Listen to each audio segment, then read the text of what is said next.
Nama saya Dita. Usia 42 tahun. Pemilik toko buku kecil merangkap kedai makan rumahan di sudut Jalan Kemang. Dulu saya pernah hidup seperti bayangan di samping suami. Tertawa harus berhati-hati. Berbicara harus melihat situasi. Saya pernah berpikir menjadi menantu adalah belajar menahan diri. Menahan diri sampai lupa siapa diri saya sebenarnya. Lalu hanya karena di undangan pernikahan, nama saya diganti dengan nama lain. Segalanya dalam diri saya mulai berubah arah. Hadirin sekalian, selamat mendengarkan kisah saya melalui kanal Kisah Keluarga. Jika Anda menyukainya, mohon tinggalkan like agar saya punya motivasi untuk melangkah maju. Saya pernah berpikir setelah 4 tahun tinggal bersama, menikah hanyalah urusan mengubah surat domisili menjadi kartu keluarga. Siapa sangka semakin dekat hari pernikahan, saya semakin merasa terasing di rumah yang orang sebut sebagai keluarga pihak suami. Saat baru pindah untuk tinggal bersama, saya dan Bima menyewa kos kecil di Jalan Margonda, dekat Pasar Depok. Kamar berukuran tak sampai 25 meter persegi tapi berisi macam-macam. Ranjang kayu tua, meja makan lipat, kompor gas portable, dan kulkas cicilan. Tetangga memanggil kami pengantin baru. Semua mengira kami sudah menikah. Saat itu saya sangat bangga. Saya pikir pria yang mau hidup bersama, berbagi uang sewa, uang belanja, membuang sampah bersama, bangun pagi ke pasar untuk masak. Itu sudah bikin tenang. Ini kan calon suami saya. Namun mendekati hari pernikahan, Bima mulai mencari-cari kesalahan. Suatu hari saya memakai gaun tanpa lengan pergi ke depan gang membeli buah. Dia langsung berkata, "Coba perhatikan cara berpakaianmu. Sebentar lagi jadi menantu orang. Bukan zaman mahasiswa lagi." Saya tertawa santai, mengira dia bercanda. Tetapi beberapa hari kemudian teman saya mampir ke kamar. Saya menawarinya minum teh. Saat teman saya pulang, Bima melirik tajam lalu berkata, "Di rumah suami, kamu jangan sembarangan mengundang tamu." Kedengarannya aneh. Kalau Ibu Rini sampai tahu, bisa tidak enak. Saya mulai merasa curiga. Baru bertunangan saja sudah begini. Kalau sudah menikah, mungkin dia akan mengikat saya dengan tali rafia sekalian. Lalu Bima sepenuhnya beralih ke gaya manajemen internal. Masak tidak sesuai selera. Dia mengerutkan kening. Menjemur baju tidak sesuai urutan. Dia cemberut. Saya pulang kerja terlambat karena macet. Dia menelepon 3 kali. Mengirim 4 pesan bertanya, "Kamu di mana sama siapa? Ada apa kok terlambat?" Saya belum sempat bernapas. Masalah gaun pengantin pun muncul. Saya memesan via daring. Gaun yang sederhana, ringan, tanpa rumbai. Begitu melihatnya, Bima langsung mencela. "Ya ampun, kampungan sekali. Orang-orang bakal mikir ibuku tidak tahu cara mendidik menantu. Kalau ibu lihat, aku pasti diomeli habis-habisan." Saat itu saya hanya bisa terdiam kaku. Gaun itu saya yang pakai, tapi pendapatnya milik ibunya. Sejak pertunangan, sikap Ibu Rini, Ibunda Bima, juga berubah drastis. Dulu setiap kali saya berkunjung, dia mengajak saya makan kolak pisang atau memasakkan soto ayam. Sekarang dia malah bilang, anak itu penurut. Tapi saking penurutnya jadi tidak bisa melakukan apa-apa dengan benar. Saya berdiri mendengarkan setiap kata dan merasa seperti darah di tubuh saya terkuras habis. Dia dulu memanggil saya calon menantu. Sekarang berubah menyebut anak itu. Seolah saya hanya bayangan yang menyertai putra kebanggaannya. Puncaknya adalah saat pertemuan keluarga kedua belah pihak untuk persiapan pernikahan. Saya datang tepat waktu. Mengenakan kebaya ungu. Rambut disanggul rapi. Sampai di sana, kursi sudah diatur pas dengan jumlah orang. Tetapi kurang satu kursi untuk saya. Saya kira saya datang terlalu awal dan belum ada yang ingat menyiapkan kursi. Tiba-tiba, Ibu Rini tertawa keras. Menunjuk kursi kosong di dekat pintu. Mungkin kursi itu buat pembantu Bibi Titi. Kalau dia mampir. Hahaha. Tawa pun menyebar. Beberapa kerabat pihak ibu saya mendecakkan lidah dan berpaling. Saya mencengkeram tali tas. Mundur. Diam-diam menarik kursi dan duduk di sudut teras. Hujan awal bulan Juli membasahi kaki saya. Terasa dingin. Tapi tak sedingin hati saya. Saya berusaha mengunyah beberapa potong kue lapis demi kesopanan. Saat berdiri mengambil air, saya tanpa sengaja melihat denah tempat duduk pesta di meja kayu. Saya perhatikan baik-baik. Nama saya tidak ada di sana. Di undangan yang tergeletak di sana tertulis jelas Bima Pratama beserta keluarga turut mengundang. Saya tiba-tiba paham. Pernikahan ini bukan untuk saya.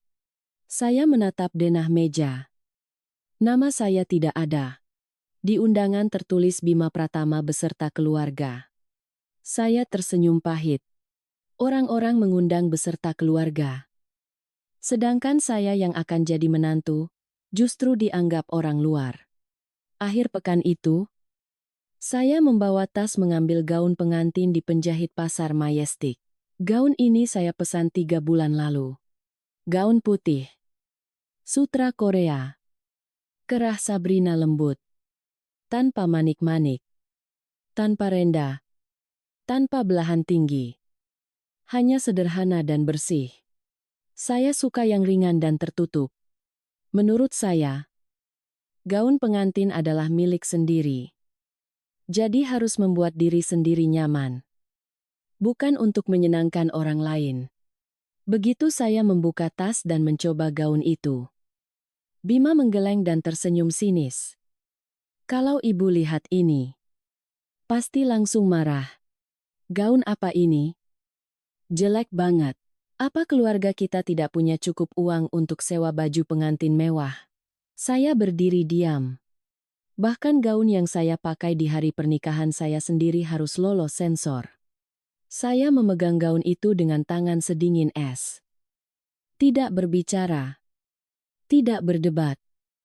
Hanya diam-diam melipatnya dan memasukkannya ke dalam tas. 4 tahun hidup bersama. Dari makan malam pertama, hingga patungan bayar listrik. Saya tak pernah merasa lebih rendah dari Bima. Namun hanya dalam satu kalimat. Saya sadar, calon suami ini belum sempat menyatakan cinta. Sudah mencela gaun hingga diri saya. Saya membawa gaun itu pulang. Berniat menggantungnya di lemari.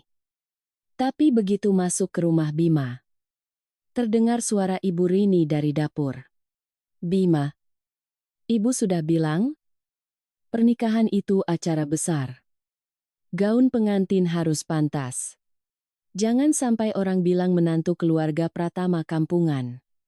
Memalukan. Ibu bisa malu besar. Dia belum melihat wajah saya. Tapi saya tahu kalimat itu sengaja diucapkan untuk saya. Saya langsung naik ke atas. Bima sedang duduk menggeser layar ponsel. Saya berdiri di depannya dan bertanya langsung. Kamu dengar ibumu bilang begitu dan kamu tidak membelaku sama sekali. Bima mengangkat bahu. Tidak menatap saya. Ibu benar kok. Coba kamu introspeksi diri. Jawaban yang begitu enteng tapi terasa seperti tamparan di wajah. Saya berdiri di sana. Memeluk gaun. Bibir terkatup rapat hingga pucat. Entah kenapa saya merasa seperti gadis yang menumpang mobil orang lain. Dan salah duduk. Saya ingat pepatah nenek. Kepintaran baru teruji di pengadilan. Kekayaan baru terlihat di rumah mertua. Sekarang saya sudah mengerti. Dan lebih jelas dari sebelumnya. Keesokan harinya, keluarga Bima mengadakan rapat tentang prosesi pernikahan. Saya masih mengira akan diundang duduk di meja. Memberi masukan tentang catering, upacara, undangan, dekorasi. Tapi malam sebelumnya, Mbak Sari, kakak Bima, mengirim pesan. Besok kamu istirahat saja ya, Dit. Urusan ini, biar ibu dan mbak yang atur. Pagi itu saya duduk di kamar. Di luar terdengar suara tawa riuh. Denting gelas beradu. Suara pena menyusun daftar. Saya merasa seperti menumpang di kosan orang. Mendengar suara orang tak dikenal membahas hidup, saya tanpa meminta pendapat saya. Saya tak berani membuka pintu. Hanya mengintip dari celah jendela. Melihat Ibu Rini tersenyum lebar. Kakak perempuannya sibuk menulis di kertas. Saya tidak marah. Saya hanya merasa tak kasat mata. Ponsel bergetar. Pesan dari sahabat saya. Fitri adalah sepupu dari pihak Bima. Teman bermain sejak kecil yang sangat menyukai saya. Dit, dengar-dengar mereka mau sewa videografer cuma buat meliput keluarga pria. Katanya, keluarga wanita tak perlu banyak disorot biar bingkainya rapi. Saya meletakkan ponsel di meja. Menatap tas gaun putih. Mata saya kering. Tapi hati ini mulai ingin menangis. Sore itu, saya mampir ke rumah Ibu Rini. Dia duduk di kursi kayu besar. Membentangkan contoh undangan di meja. Berdiskusi dengan Bima dan Mbak Sari sambil menelepon catering. Saya melirik contoh undangan cetak itu. Keluarga Bapak Handoko Pratama, Ibu Rini Susanti dengan hormat mengundang kerabat ke pernikahan Bima Pratama. Saya mengerutkan kening. Melihat dengan teliti. Tidak ada nama saya. Saya bertanya pelan. Maaf Bu.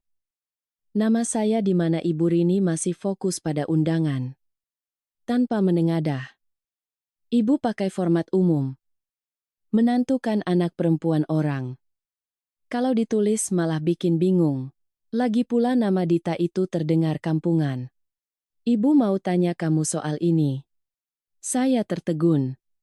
Dia menatap saya untuk pertama kalinya hari itu. Ibu rasa lebih baik pakai nama baru yang cocok dengan Bima. Biar terdengar elegan.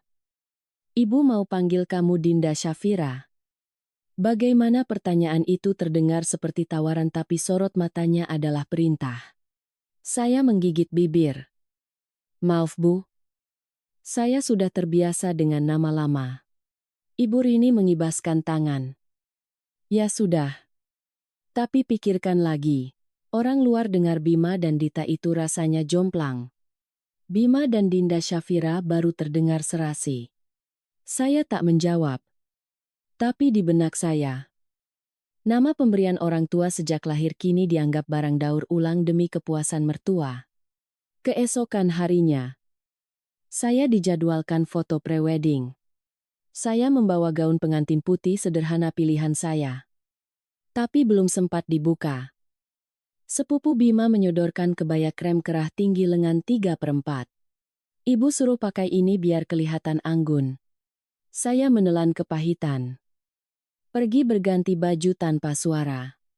Saat keluar, kameramen bertanya keras. Menantu keluarga Pratama sudah datang.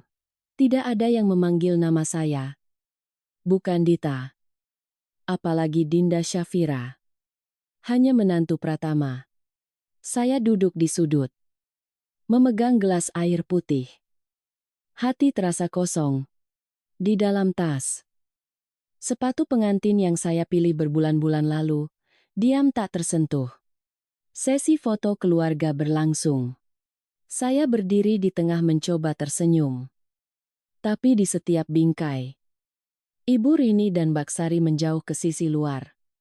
Tak ada yang mau berdiri dekat saya. Kalau tangan saya tak sengaja menyentuh, mereka menghindar. Sesekali fotografer berbisik. Mbak, geser sedikit ya. Posisinya miring. Ibu Rini langsung menyahut. Biarin saja. Alami begitu. Kalau terlalu dekat malah jelek. Saya diam menelan ludah. Terngiang ucapan kakek, saya dulu barang orang lain dihargai. Barang sendiri dianggap debu jalanan. Saat foto dengan teman-teman Bima, seorang teman akrab, bercanda cukup keras. Wah, pemain cadangan 4 tahun akhirnya tembus final juga. Salut bro. Saya tak membalas. Tak tersenyum. Namun malam itu sepulang ke rumah, saya menyimpan semua foto itu di laci. Menguncinya. Tak membukanya lagi. Besok paginya, Ibu Rini memanggil saya ke kamar dan memberikan setumpuk kertas. Ini daftar tamu pihak pria. Kamu urus sendiri bagian keluarga wanita ya? Keluarga kami sudah urus semua kerabat. Biar tak tumpang tindih. Di paling bawah ada tulisan, tinta merah. Jangan sampai ada nama tamu yang sama. Bagi tugas yang jelas. Saya mengangguk. Memegang kertas itu. Hati seakan jatuh ke ruang hampa. Untuk pertama kalinya, saya mengerti rasanya disingkirkan dari pernikahan sendiri. Daftar tamu dengan coretan merah urus pihak wanita sendiri membuat saya membeku. Saya ini menantu atau orang asing. Beberapa hari ini saya tak lagi marah. Melainkan merasa sedang memainkan peran figuran dalam sandiwara pernikahan. Sabtu pagi. Saya turun ke rumah Bima. Terdengar tawa dari ruang tamu. Ibu Rini dan Mbak Sari sedang memilih foto pranikah untuk dicetak besar dan dipajang. Foto terbesar ditaruh di tengah meja. Saya berdiri di belakang Mbak Sari. Di foto itu Bima berdiri tegak. Wajah serius. Saya tersenyum tipis. Kepala agak miring. Tapi mundur selangkah. Cahaya jatuh tepat ke Bima. Sedangkan wajah saya buram tertutup kabut. Tak ada yang membahas detail itu. Ibu Rini mengangguk. Ini bagus. Pajang di tengah biar kelihatan. Bima pusat keluarga. Saya tak berani buka suara. Melihat ke dinding dekat TV. Ada bingkai lain. Foto Bima dengan mantan pacarnya. Gadis itu berkebaya putih. Merangkul Bima. Keduanya tersenyum cerah. Saya bertanya pelan. Loh mas, foto lama kok belum dilepas? Bima menjawab santai. Ibu bilang biarkan saja. Masing-masing punya kenangan. Kalau hidup lurus. Ngapain takut masa lalu? Saya menunduk menggigit bibir. Ternyata di rumah ini saya masa depan tapi harus berdiri di belakang. Masa lalunya secara harfiah. Siang itu, ada tamu. Bibi Tika. Adik Ibu Rini. Makanan disajikan untuk 8 orang. Pas di meja besar. Saya sedang merapikan sayuran. Tiba-tiba, Ibu Rini berseru. Dita, ambilkan piring sayur tambahan buat ibu. Saya mengiyakan dan lari ke dapur. Saat kembali, meja sudah penuh. Saya berdiri bingung. Hendak bicara. Tapi Mbak Sari menunjuk kursi plastik pendek di dekat rak piring. Itu ada kursi kecil. Duduk di situ saja sementara. Kamu kan gak apa-apa. Saya menarik kursi itu dan duduk. Di depan saya hanya ada mangkuk cuci tangan dan sumpit tanpa bungkus plastik. Semua makan dengan riang. Sementara saya mengunyah sambil menahan tangis. Bibi Tika berbisik pada Ibu Rini. Tapi cukup keras untuk saya dengar. Calon menantu ya Ibu Rini melirik saya. Ya. Rencananya begitu. Rencananya begitu maksudnya apa? Saya teringat kata nenek. Tamu yang akrab tak perlu diundang. Orang luar terlalu lama menginap, jadi tak tahu diri. Mungkin saya sudah terlalu lama. Sorenya, keluarga membahas seserahan. Di meja ada daftar barang seserahan. Siapa bawa apa? Siapa yang bawa baki? Saya duduk diam di sudut, menuang teh. Ibu Rini sedang mendata. Lalu berhenti dan melontarkan kalimat yang membuat seluruh meja hening. Dita kan tidak punya keluarga pihak wanita yang mumpuni. Buat apa bawa seserahan mewah? Nanti kalau teman ibu datang lihat rumah besan jelek. Ibu yang malu. Saya menelan ludah. Tangan gemetar. Sumpit jatuh ke piring. Berdenting keras. Tak ada yang bicara.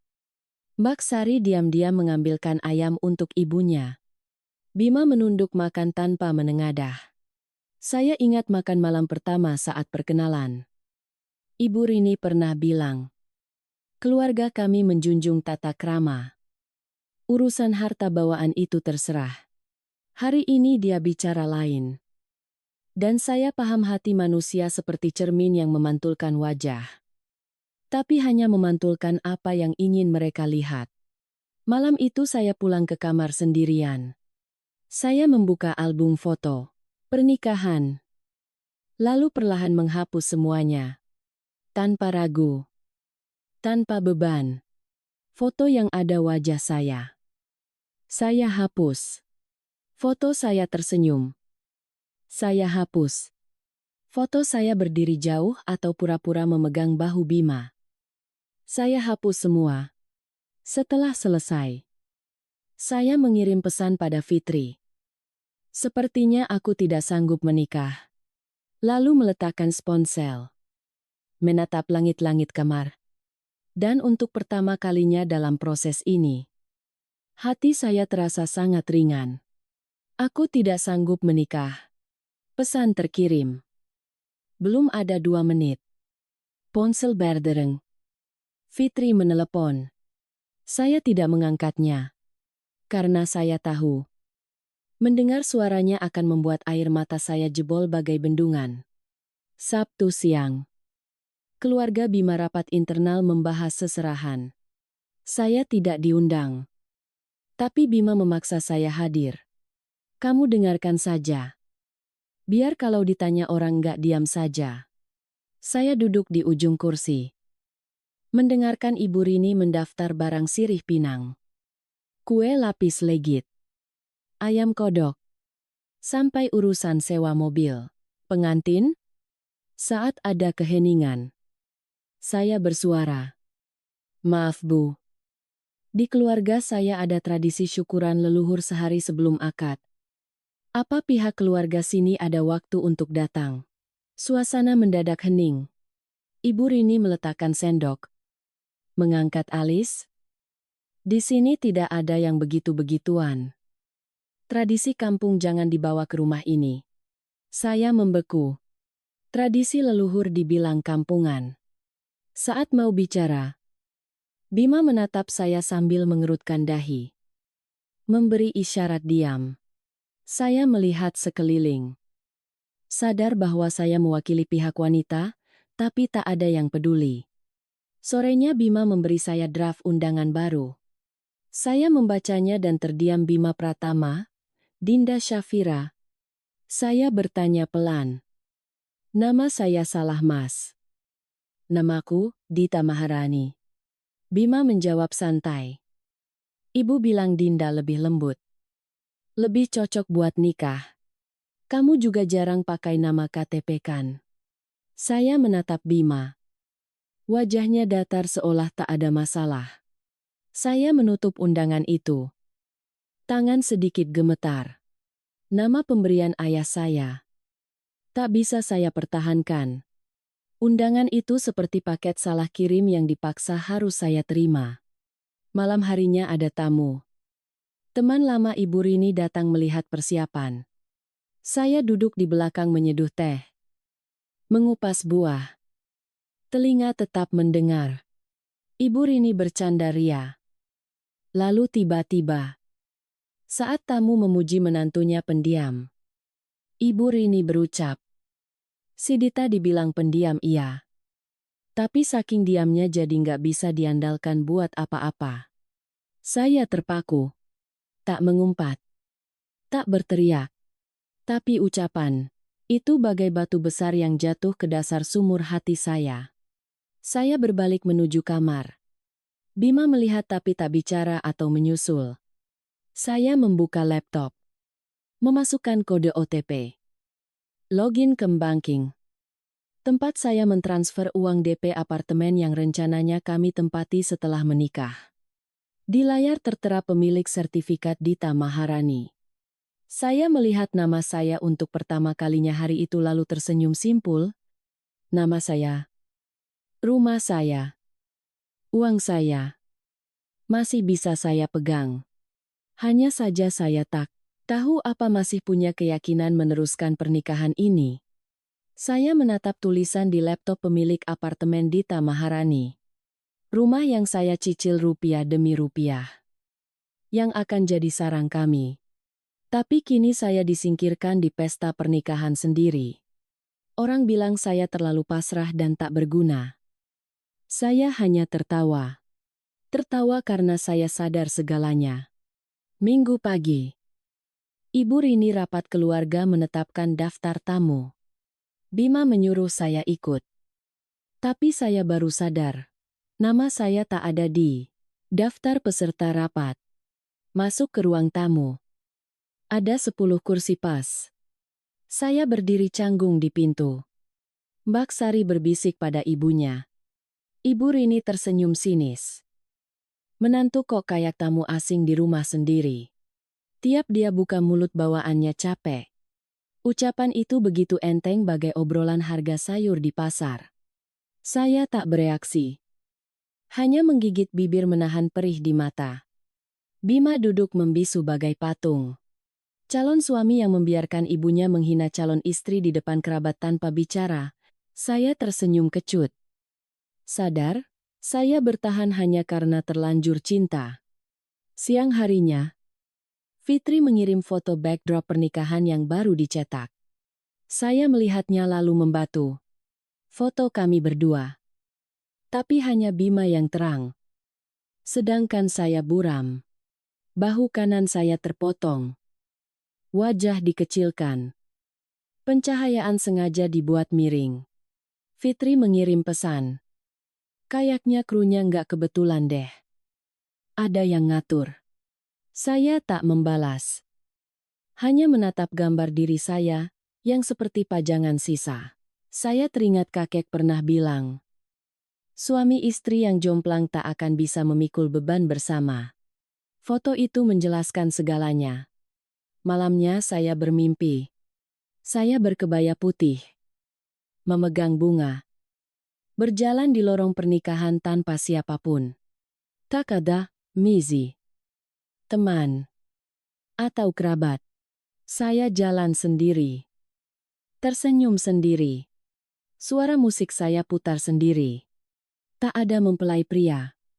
Lalu saya terbangun. Keringat membasahi baju.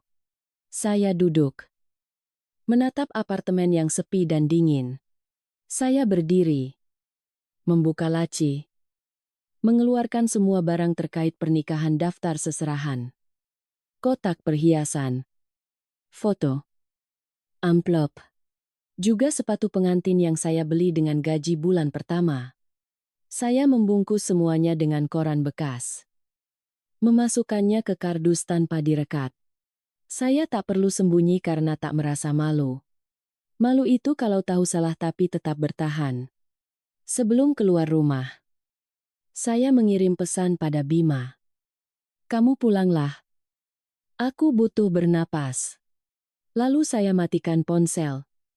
Mengunci pintu apartemen. Saat itu, saya belum berpikir membatalkan pernikahan. Tapi untuk pertama kalinya dalam 4 tahun. Saya memilih diam untuk menjaga harga diri. Rabu malam. Saat mengelap meja dapur. Ponsel bergetar dari Bibi Tika. Keluarga Bima ngadain makan malam keluarga. Ngundang pemuka agama buat doa bersama. Kok kamu nggak kelihatan? Saya tertegun. Saya tidak tahu. Saya tidak diundang ke makan malam keluarga sebelum pernikahan. Tak ada kursi untuk saya. Saya menatap meja makan di apartemen tempat saya, membayangkan makan malam tahun baru pertama bersama Bima. Kini hanya meja kosong dengan 2 mangkuk terbalik. Saya teringat kata ibu saya dulu. Uang yang mendahului adalah uang pintar. Menantu yang tak punya kursi adalah menantu bisu. Tak ada kursi. Tak ada undangan. Mungkin saya sedang dilatih menerima posisi asli saya di keluarga suami. Saya tak menelepon Bima atau Bibi Tika. Malam itu saya naik ojek ke rumah ibu kandung saya di Kramat Jati. Sepanjang jalan saya membisu. Sopir bertanya apa saya kedinginan. Saya hanya menggeleng. Sampai di rumah, ibu sedang memetik sayur. Saya mencuci tangan, mengambil keranjang sayur dan duduk di sebelahnya tanpa bicara. Ibu menghela napas. Kalau sudah nggak tahan, bilang, jangan ditahan terus. Orang menahan diri buat maju. Kamu menahan diri cuma buat bertahan. Saya diam. Bukan tak tahan. Saya hanya menunggu adakah yang pantas membuat saya buka suara lagi. Malamnya Fitri mengirim tangkapan layar status Bima. Orang rela ninggalin makan malam karena marah. Tapi lupa ada orang yang nyiapin segalanya seumur hidup. Saya tertawa sinis. Saya yang menyiapkan banyak hal. Menghitung biaya seserahan. Patungan beli rumah apartemen. Pada akhirnya tetap jadi pihak yang disalahkan karena meninggalkan makan malam. Saya mengambil kertas HVS. Menulis rincian yang saya lakukan 4 tahun terakhir. DP apartemen. Renovasi interior. 3 kali menjamu kerabat Bima. 5 kali mencari souvenir. 9 kali. Transfer uang untuk Ibu Rini saat beliau butuh pinjaman darurat. Saya tulis tanggal dan nominalnya. Di paling bawah saya tegaskan bahwa saya tidak masuk keluarga ini dengan tangan kosong. Saya lampirkan fotokopi sertifikat apartemen ke dalam amplop tertutup. Di sampulnya saya tulis dengan tinta biru. Jika ada yang butuh bukti, silakan periksa. Besok paginya, saya mengenakan pakaian kasual yang rapi. Berjalan keluar kompleks. Saya tiba di rumah Ibu Rini saat matahari terik. Saya berdiri di depan pintu. Tak ada orang rumah yang tahu saya datang. Saya tak mengetuk pintu. Hanya membungkuk meletakkan amplop di undakan teras. Selesai. Saya berbalik pergi dengan langkah lambat namun pasti. Bukan melarikan diri. Tapi memilih berhenti berebut demi sisa harga diri saya. Saya meletakkan amplop itu tanpa sepatah kata pun. Di dalamnya ada rincian finansial 4 tahun, dan bukti sertifikat rumah yang selama ini mereka sebut sarang masa depan. Saat saya berbalik, entah, luka sedalam apa yang saya torehkan pada keluarga masa depan itu. Keesokan paginya, saya kembali ke apartemen saya sendiri. Diam-diam masuk, menyalakan laptop, menyeduh teh panas. Cahaya matahari Jakarta menyinari ruangan. Tak ada panggilan. Tak ada pesan. Hening seolah saya lenyap dari dunia. Saya membuka WhatsApp. Mencari vendor pernikahan dekorasi. Catering. Video. Mobil pengantin. Satu persatu saya kirim pesan maaf. Saya batalkan jasanya. Mohon maaf atas keputusan mendadak ini. Tanpa penjelasan. Sampai di chat desainer gaun sutra impian saya. Saya mengetik gaunnya batalkan saja ya. Mohon pengertiannya. Saya bertanya pada diri sendiri apa yang saya lakukan. Tapi saya harus memutus semuanya yang dulu kuanggap suci. Siang harinya ponsel bergetar hebat. Panggilan dari Bima. Awalnya biasa. Lama-lama bertubi-tubi. Pesan masuk. Kamu lakuin ini biar dapat apa? Saya menatap layar tanpa berdebar. Mungkin ini pertama kalinya setelah 4 tahun. Hati saya sangat tenang. Saya buka galeri apartemen. Cari bukti transfer 200 juta dari rekening pribadi saya ke developer. Saya kirim via WhatsApp tanpa teks tambahan untuk menjawab dapat apa. Saya tidak memblokirnya. Sorenya Fitri mengirim pesan. Di grup keluarga lagi heboh. Ibu buka amplopmu lalu bilang, anak ini ngira dia siapa berani permaluin ibu. Kamu aman kan? Saya balas aman kok. Rumah hening banget. Nggak ada yang berani komen. Saya menghela napas. Dulu saya dinilai lemah dan penurut. Sekarang tak ada yang berani meremehkan. Saya tak perlu berteriak. Cukup bertindak. Menjelang petang, saya mengajak Bima bertemu di kedai kopi Blok M. Jam 5 sore. Bukan karena marah. Saya ingin dia tahu saya datang dengan tekad kuat. Bukan memohon balikan. Bima datang dengan wajah cemas. Saya menatapnya. Membiarkan keheningan menyelimuti kopi yang mendingin. Saya perlahan mengeluarkan amplop dokumen sewa rumah zaman kami ngekos. Menatap matanya. Baca baik-baik. Surat ini tak berlaku. Lagi sejak kamu bilang, aku tak pantas jadi istrimu. Bima membuka mulut mau bicara. Saya angkat tangan menyuruhnya diam. Aku tak butuh kompensasi. Suaraku pelan tapi tegas. Aku cuma mau jangan ada lagi urusan denganku. Saya tinggalkan amplop di meja lalu pergi tanpa menoleh. Malamnya ada pesan terakhir dari Bima, aku salah. Ayo kita balikan. Saya tak membalas. Gantinya, saya kirim pesan singkat terlambat. Di sebelah saya, Fitri yang sedang minum teh berkata lembut. Keputusanmu, tepat. Saya tersenyum. Hati saya luar biasa ringan. Pesan aku salah. Ayo balikan itu dibaca oleh ibu saya. Ibu membalas terlambat. Sedetik pun saya tak merasa marah atau sakit. Hanya menarik napas panjang. Saya tak butuh balas dendam. Cukup mereka sadar bahwa melukai saya ada harganya. Sore harinya, saya hadir di pernikahan mantan rekan kerja di Menteng. Suasana meriah. Kebaya mewah. Tawa kebahagiaan. Tapi hati saya tenang. Saya memakai gaun sederhana. Membawa buket bunga kecil. Memberikannya pada pengantin seolah memberi kedamaian pada diri sendiri. Kebetulan saya bertemu Nisa. Teman sekolah saya dan Bima. Dia mendekat dan bertanya. Love. Gak jadi nikah ya? Bukannya gedung udah siap? Saya tersenyum tenang. Gedung siap. Tapi hatinya belum. Nisa ragu-ragu. Lalu jujur. Sebenarnya ada yang mau ku kasih tahu. Setengah tahun lalu Bima bilang kamu itu baik. Tapi auranya bukan aura istri idaman. Keluargamu juga nggak selevel sama keluarganya. Saya membeku. Jantung saya seperti dibangunkan pada kecurigaan yang selama ini tak berani saya hadapi.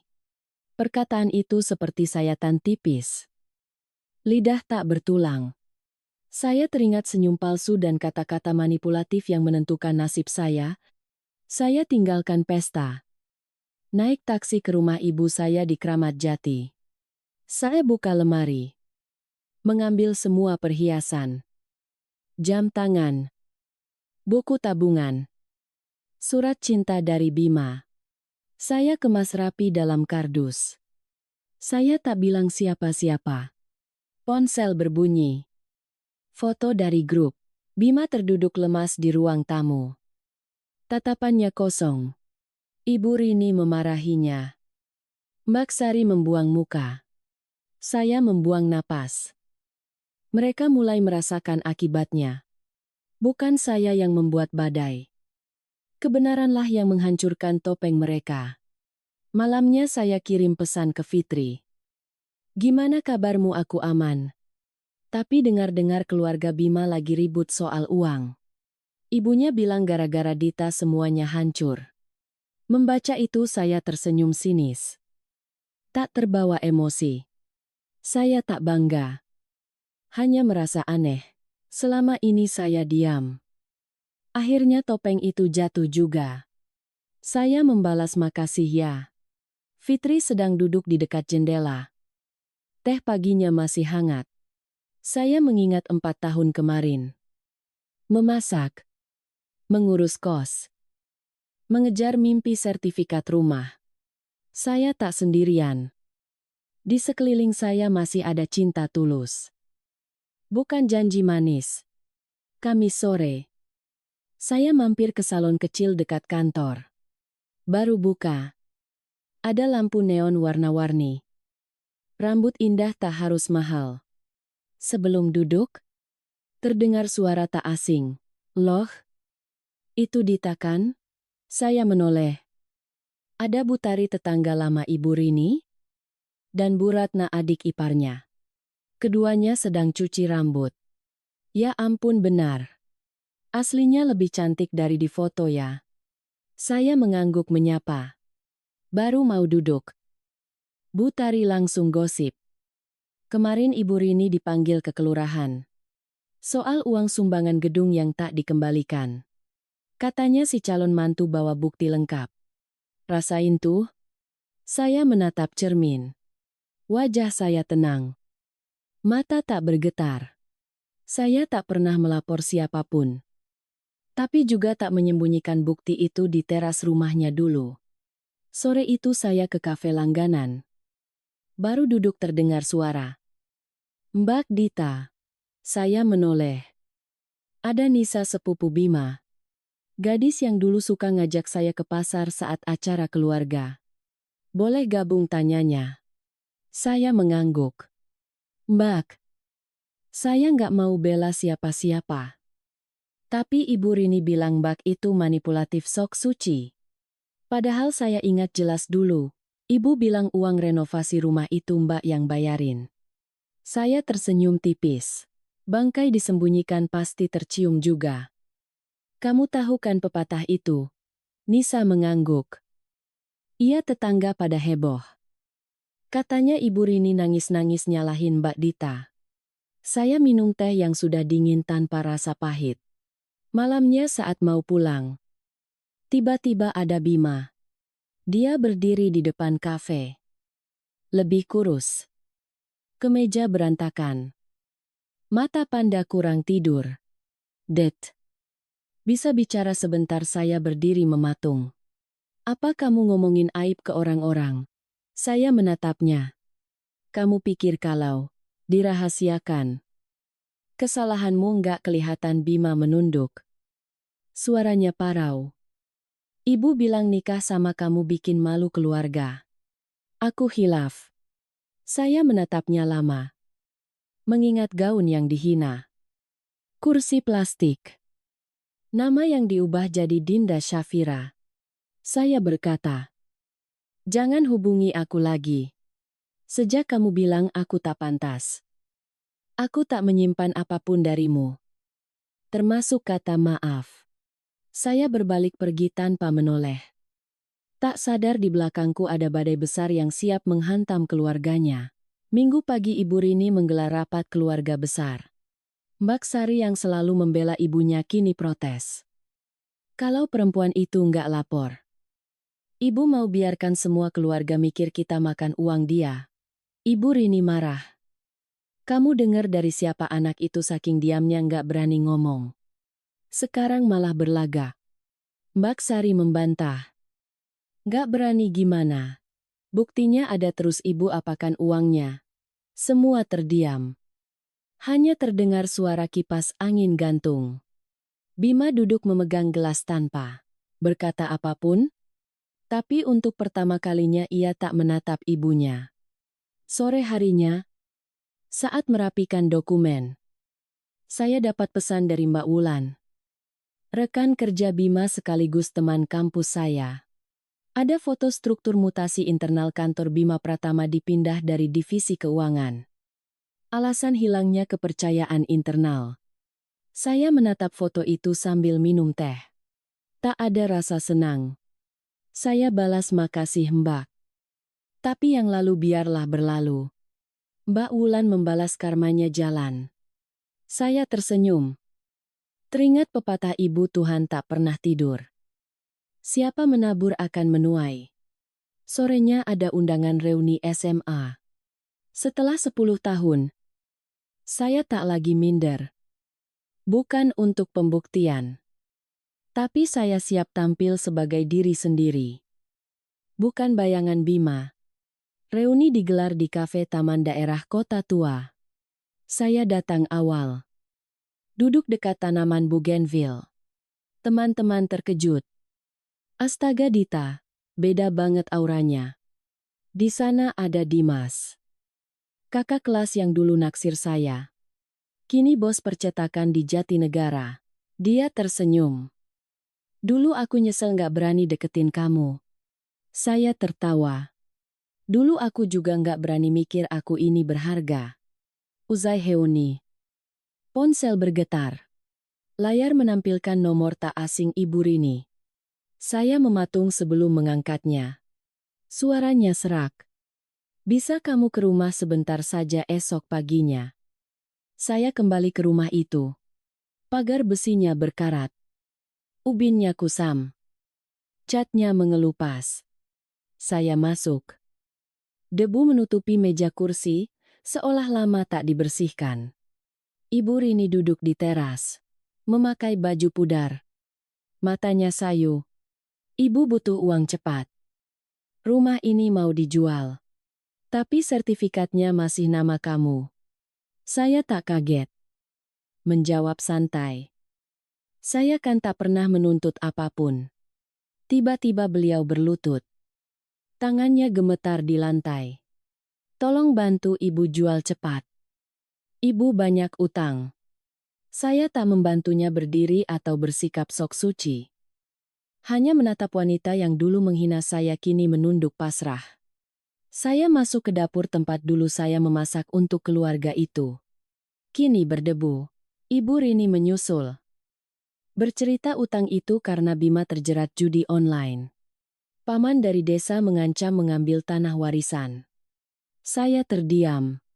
Ternyata dari dulu Ibu Rini berniat menjual rumah ini diam-diam saat kami masih hidup bersama. Tapi gagal karena saya pegang sertifikat asli. Saya berbalik dan berkata tegas. Saya memaafkan. Bukan karena ibu pantas. Tapi karena saya tak mau menambah luka batin saya sendiri.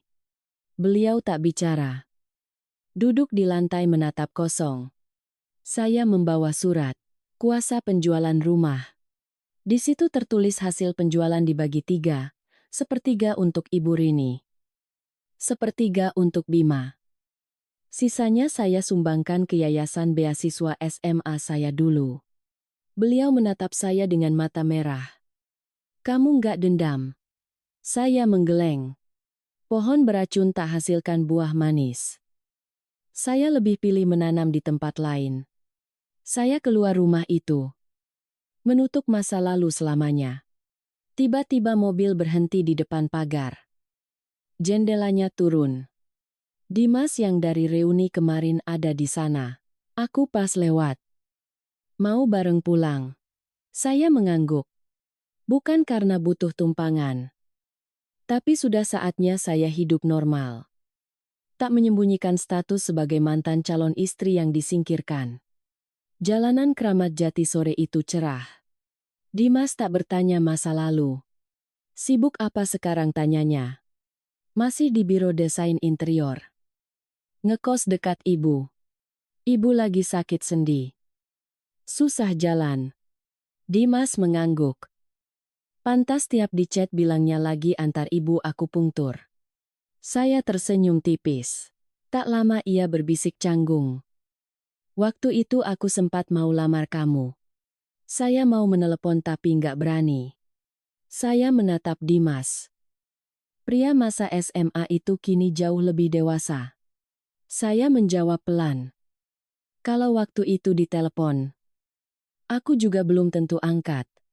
Sampai di rumah, saya mengambil surat yang sudah kutulis untuk keluarga Bima. Tanpa amarah, saya menulis, terima kasih pernah memberi atap, agar saya tahu apa yang harus dipertahankan dan dilepaskan. Semoga kalian sehat dan damai. Saya tak akan kembali tapi juga tak menyimpan benci. Saya lampirkan fotokopi pemutusan domisili dan KK. Di sampulnya kutulis utang uang dibayar uang. Utang perasaan biarkan angin yang bawa. Keesokan harinya menemani ibu kontrol di RSUD. Dokter memuji. Bagus, Bu. Pemulihannya lancar. Apalagi diantar putrinya terus. Ibu menggenggam tangan saya. Matanya berkaca-kaca. Punya anak gadis begini saya sudah sangat beruntung. Saya tersenyum damai. Ibu tak peduli kemewahan. Hanya ingin saya bahagia. Sorenya Dimas datang membawa bingkisan. Ibuku suruh kasih ini ke ibumu. Kue piamung kacang dari Sukabumi. Saya menerimanya tanpa sungkan atau menghindar. Pertama kalinya saya merasa rileks di depan pria yang dulu nyaris jadi kekasih. Kami duduk di teras menatap senja. Sebelum pamit, Dimas menoleh. Kalau senggang, mau temani aku ke vihara. Saya tak berjanji atau menolak. Hanya bertanya. Vihara mana? Saya tahu. Ada persimpangan hidup yang butuh keikhlasan. Bukan ketergesaan. Minggu pagi, Dimas menjemput tepat waktu. Sinar matahari menghangatkan pepohonan. Dia memarkir motor. Menyodorkan helm. Ayo naik. Nanti telat keburu ramai. Saya memakai helm. Menoleh ke arah ibu yang berdiri di pintu. Ibu tak bicara. Hanya menyipitkan mata dan melambai kecil. Angin pagi terasa sejuk. Kami menuju vihara Vipassana di pinggiran kota yang asri. Di jalan Dimas bercerita soal ibunya di kampung. Adiknya yang masuk kuliah. Hingga cuaca Jakarta yang aneh. Saya mengangguk. Sesekali menyahut. Tak perlu pura-pura seperti saat bersama Bima. Tiba di vihara. Kami menyalakan hio dan berdoa. Saya berjalan lambat mengamati patung Buddha. Di aula utama. Ada sepasang suami istri tua sedang berdoa. Sang istri duduk di kursi roda. Lumpuh sebelah. Tapi berusaha menangkupkan tangan ikut lantunan parita. Saya terdiam memahami ada orang yang tak menuntut dicintai sempurna. Tapi tetap menemani hingga akhir. Saat pulang, saya membuka draft di ponsel. Ada pesan untuk Bima yang tak pernah terkirim berbulan-bulan lalu. Aku berharap kita bisa masak bareng. Ke pasar Sabtu pagi. Ngobrol santai. Asal niatnya baik. Rumah kecil pun jadi surga. Saya menarik napas. Menghapus draft itu tanpa penyesalan. Cinta lama biarlah berlalu. Sore harinya. Saya membersihkan rak kayu tempat dulu ada foto Bima. Kosong. Saya menaruh bingkai foto baru. Saya dan ibu saat kontrol medis. Tersenyum lebar sambil pose dua jari. Ibu menyentuh bahuku. Pria yang ngajak ke vihara itu lumayan juga ya. Saya menaikkan alis. Menurut ibu-ibu tertawa pelan. Ibu sudah tua nggak mau nilai orang. Tapi baru kali ini, lihat kamu senyum selepas itu. Malamnya, sambil menyeduh teh. Ada pesan masuk. Aku punya tiket pameran buku di Blok M. Kamu masih suka buku bekas? Kalau nggak sibuk. Saya menatap layar. Membalas dua huruf, ya. Bukan karena ajakan itu. Tapi saya siap melangkah masuk ke hidup saya seutuhnya. Namun saya sadar. Pilihan, tegas. Tak semudah itu. Apalagi mantan belum rela pergi. Sabtu pagi sepulang dari pasar. Ibu berteriak dari halaman. Dita. Ada yang namanya Bima di depan pagar. Saya mematung sejenak. Melihat keluar. Kemejanya kusut. Rambut berantakan. Tapi matanya masih penuh tatapan lama. Mau apa kesini? Bima tak menatap mataku. Ia menyerahkan kantong coklat berisi foto prewedding lama. Sepasang cincin. Dan surat. Aku bawa ini buat dikembalikan. Kamu mau simpan terserah. Sebagai kenangan. Saya menggeleng. Aku sudah cukup menjaga hatiku. Barang-barang itu aku tak butuh. Ia diam beberapa detik. Mengangguk lalu pergi. Tak ada kata maaf. Kami tahu kisahnya sudah tamat. Sorenya saya ke kafe tempat kencan pertama dengan Bima dulu. Sendirian. Kafe dengan lampu kuning dan lagu lawas Chrisye. Pemiliknya menyapa. Ya ampun, lama nggak mampir. Dulu suka duduk berdua di situ kan? Saya tersenyum tipis. Iya. Sekarang sendiri saja. Ia membawakan teh persik dan selembar foto. Usang. Mak nemu ini pas beres-beres meja. Foto saya dan Bima tertawa lepas dengan krim kue di wajah. Saya simpan di dompet. Bukan untuk dikenang. Tapi pengingat saya pernah tulus dan telah tumbuh dewasa. Malamnya saya menyortir buku. Ada yang dibagi, disumbang, dan disimpan. Lalu membongkar lemari.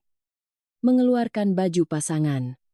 Di sela-sela itu saya menemukan kertas lawas mimpi usia 25. Buka toko buku kecil dan toko kue. Saya tertawa. Dulu rasanya mustahil. Kini terasa dekat. Saya menelepon Dimas. Halo. Kalau aku buka kedai buku bekas dan kue kering, kamu mau tanam modal? Ia tertawa. Uangku tak banyak. Tapi bukuku banyak. Syaratnya kamu harus baca 1 buku seminggu. Saya tertawa lepas. Berarti aku harus rajin baca demi pemegang saham. Senyum tulus. Rumah kecil di sudut Jalan Kemang. Spanduk kayunya bertuliskan kedai buku bekas, nasi rumahan. Ling ciling ling dau ipaling ling. Saya dan Dimas membersihkannya bersama. Dinding warna krem. Ada rak buku bekas dan dapur kecil. Untuk masak makanan rumahan yang bersih. Kamu urus bukunya. Dapur serahkan padaku. Kata Dimas memakai celemek. Saya tertawa. Emang bisa masak apa? Telur dadar dan mie instan? Kesederhanaan ini adalah kemewahan bagi orang yang pernah melewati badai. Jam 10 pagi. Seorang wanita masuk. Kamu Dita kan? Saya menoleh. Itu Mbak Oci. Teman SMA yang dulu melihat saya direndahkan keluarga Bima saat lamaran. Ia ragu. Dulu kamu beda banget. Nggak secerah ini. Saya tersenyum. Diriku yang dulu adalah pelajaran agar aku tahu apa yang kubutuhkan sekarang. Ia berkaca-kaca lalu membeli buku dan pamit. Sorenya ibu mampir membawa foto baru hasil donasi beasiswa dari uang rumah Bima dulu. Ibu nggak muluk-muluk minta kamu nikah. Lihat kamu senyum tiap hari saja cukup. Saya memegang foto itu. Tangan sedikit gemetar. Bukan terharu. Tapi sadar doa ibuku bukanlah melihatku bersuami kaya. Melainkan hidup tenang. Saya letakkan foto itu di rak kosong bekas foto Bima dulu. Malam harinya, setelah beres-beres, saya duduk menulis surat, tanpa penerima untuk Dita, 4 tahun lalu. Dulu kamu rela berkorban demi diakui sebagai istri. Tapi hari ini kamu berhasil melewatinya. Punya kedai. Ibu yang menyayangi. Dan pria yang datang di waktu tepat. Kamu sudah berharga. Saat mau mematikan lampu kedai, Dimas datang membawa kantong kue piamung kacang dari Sukabumi. Titipan ibuku buat anak perempuan ini. Saya menerimanya. Ia duduk di kursi kayu. Menatap saya.